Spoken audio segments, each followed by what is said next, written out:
Agora saliente que o mesmo governo que arma a ASAI e a ATIRA para cercar e combater a feira de roupa de Carcavelos como se atacasse a sede da Al-Qaeda é o mesmo que mantém uma Inspeção-Geral de Trabalho com inspectores no terreno, cerca de 250, correspondem sensivelmente a 1/3 daquilo que a OIT, para um período de não crise, achava que era o adequado. Portanto, pouca fiscalização. E propositadamente, atenção, mas já lá vamos. Agora, o que eu acho é que quando se faz uma análise do Código de Trabalho com o devido respeito, eu acho que talvez fosse mais importante ver o que é que não mudou no Código. Porque o problema está aqui, como já teve a oportunidade de assinalar, o que é uma lei, para que é que serve uma lei. E é importante ver que o Código de 2003 surgiu com dois pressupostos que na altura, ou 2 ou 3 pressupostos na altura não foram discutidos, e que exatamente são responsáveis por se ter seguido um caminho estratégico absolutamente errado do ponto de vista dos interesses do desenvolvimento económico e social do país. E esses pressupostos eram, Portugal tem um baixo nível de produtividade e leva-se a produtividade flexibilizando ou liberalizando as leis laborais. É com essa liberalização que se avança no caminho, numa estratégia de competitividade que se baseia em trabalho baratinho, pouco qualificado e com poucos direitos. E o Código, exatamente com base nestes pressupostos, e que são errados. Primeiro, Portugal não tinha uma produtividade tão baixa quanto isso. Segundo, a OCDE há muitos anos que deixou claro que não há nenhuma relação causa e efeito, ao contrário do que os nossos neoliberais, com 10 anos de atraso em relação aos de lá de fora, apesar de tudo ainda vão proclamando, não há nenhuma relação causa e efeito entre liberalização ou flexibilização das leis de trabalho e aumento da produtividade. E estes 5 anos estão aí para demonstrar que 5 anos de flexibilização profunda, introduzidos pelo Código de 2003, se caracterizam não por um aumento, não por uma manutenção, mas por um abaixamento da produtividade da economia portuguesa relativamente à UE, à União Europeia, a 27, de 58,7% para 57,3%. E, finalmente, a lógica da aposta num país que não tem, neste momento, praticamente setor primário, não tem praticamente setor secundário e tem um setor terciário, em larga medida, não exportável e de baixa qualificação.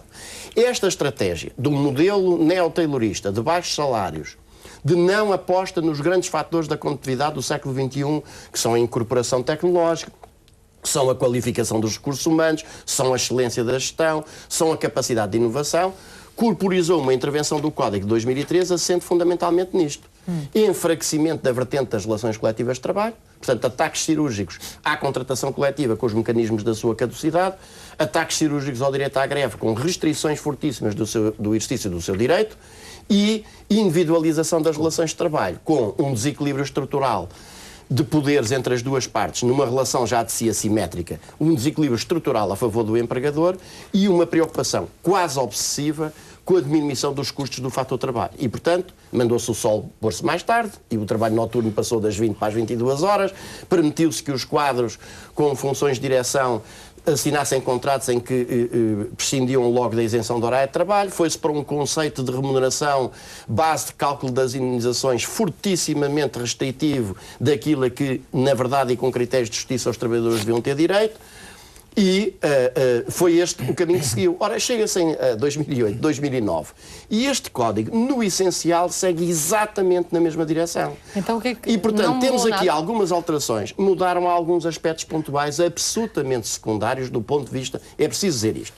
É porque nós andamos todos a elogiar muito o código, que proclama os direitos da parentalidade e, a linha A, vamos esperar pela regulamentação que vai determinar a forma como, em concreto, esses direitos vão ser exercidos. A linha B. Toda a gente sabe que num país tem qualquer coisa como 750 mil trabalhadores contratados a prazo e umas largas centenas de milhares a recibos verdes. E perante uma possibilidade de utilização, e é preciso também dizer isto com toda a clareza, de despedimentos coletivos são muito mais fáceis de fazer em Portugal do que noutros países da União Europeia, a começar pela Espanha, que esses direitos podem estar formalmente consagrados na lei, que na prática não existem condições para o exercer. E nós vamos atrás dessa loa do aumento dos direitos de parentalidade e esquecemos do essencial. E o essencial é que este Código continua a apostar no mesmo modelo neo-taylorista que vai conduzir o país ao desastre, porque nós, por esse caminho, a não apostarmos nos verdadeiros fatores da competitividade, mas sim na lógica da mão de obra baratinha e pouco qualificada, vamos ficar ensanduichados completamente entre os países de economia capitalista mais forte do que a nossa, designadamente os países da Europa, da UE12, se quiser, e os países de grandes estoques de mão de obra de reserva intensiva e muito barata, como as Chinas, os Vietnãs, etc., em que não há possibilidade. Não se pense que é pela lógica da espiral a caminho do fundo. Isto é, como aqui em Portugal nós temos 8 horas de trabalho por dia, mas na China se trabalha 16. A única forma que há de salvar a economia das empresas portuguesas porque senão a empresa se deslocaliza para a China começar a trabalhar 16. Na China não há subsídios de férias nem Natal. Mudou, e vamos para aí fora. Não, mas a lógica... Mas com o Banco de Horas, evidentemente que o Banco de Horas não é outra coisa que não seja permitido trabalho a mais, não pago. Também deixamos de eufemismos. Portanto, a lógica continua a ser sempre a mesma. E essa lógica, por esse caminho, não tem solução.